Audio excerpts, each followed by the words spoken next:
नमस्कार दोस्तों, आज के इस वीडियो में हम बात करेंगे नीट 2009 में आए हुए क्वेश्चन की। आइए जान लेते हैं क्या क्वेश्चन।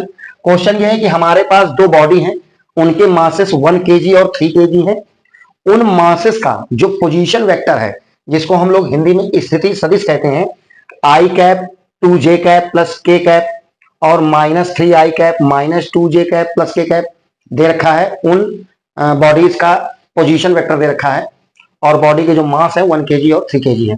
आपसे कह रहा है कि ये जो होल सिस्टम बन रहा है, इस होल सिस्टम का, इस पूरे सिस्टम का आपको सेंटर ऑफ मास का पोजीशन वेक्टर निकालना है।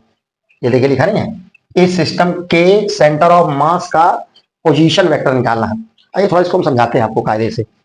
देखिए, हमने माना ये एक्स एक्सिस है, हमने माना ये वाई एक्सिस है और हमने माना ये जेड एक्सिस है। ठीक है, तो ये वाई एक्सिस हो गया, ये आपका जेड एक्सिस हो गया। हमारे पास ये दो बॉडी है, एक बॉडी ये हमने मान ली, एक बॉडी हमने ये मान ली। ठीक है, इस बॉडी का जो मास है हमने मान लिया m1 इक्वल 1 kg है, ये दे रखा है। और इस बॉडी का जो मास है वो हमने मान लिया m2 इक्वल 3 kg है। ठीक है, फिर क्या कह रहा है, इसका पोजीशन वेक्टर, तो हमने मान लिया इसका जो पोजीशन वेक्टर है ये दे रखा है r1 वेक्टर। ठीक है, और r1 वेक्टर की वैल्यू ये है, कितनी है r1 वेक्टर की वैल्यू, यहां मैं नहीं लिख रहा हूं, यहां लिख रहा हूं, ये वाली वैल्यू यहां लिख रहा हूं कि r1 वेक्टर की वैल्यू क्या दे रखी है, i cap plus 2j cap plus k cap.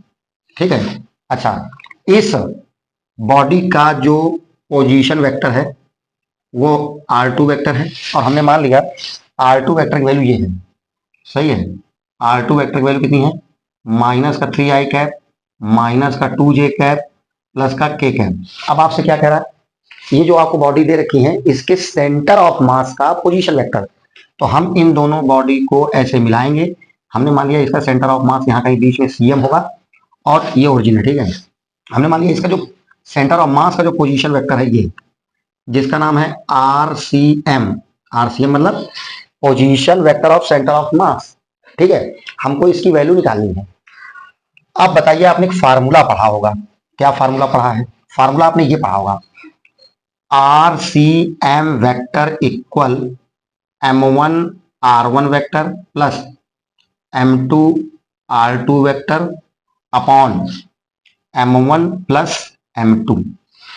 ये टू बॉडी सिस्टम के लिए फार्मूला होता है position of centre of mass का। जब आपको दो बॉडी के मास दे रखे हो, उनके पोजीशन दे रखे हो, तो पहले आप इतना उतार लीजिए। ठीक है, फिर हम आपको इसी में वैल्यू रखकर बताते हैं कैसे निकलेगा। उतार लीजिए जरा इसको।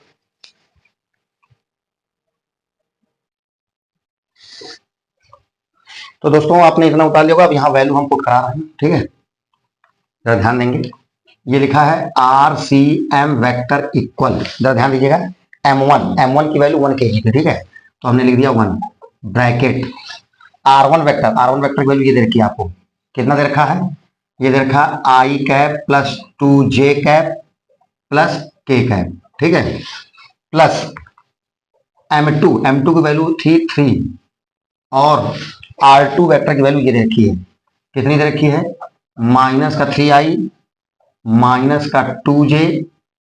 ठीक है, -2j और प्लस का k वेक्टर। सही है, अपॉन यहाँ लिखा है M1 प्लस M2 यानी कि 1 प्लस 3।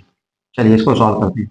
यह आ जाएगा RCM वेक्टर इक्वल, अंदर मल्टीप्लाई कर दीजिए, I cap plus 2j plus k और इसका अंदर मल्टीप्लाई कर दीजिए। ठीक है, तो ये प्लस माइनस माइनस हो जाएगा, ये हो जाएगा माइनस का 9i कैप माइनस का 6j और प्लस का 3k।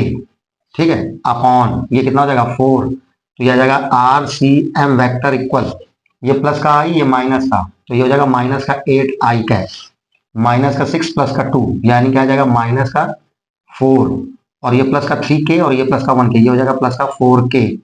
ठीक है, डिवाइडेड बाई 4।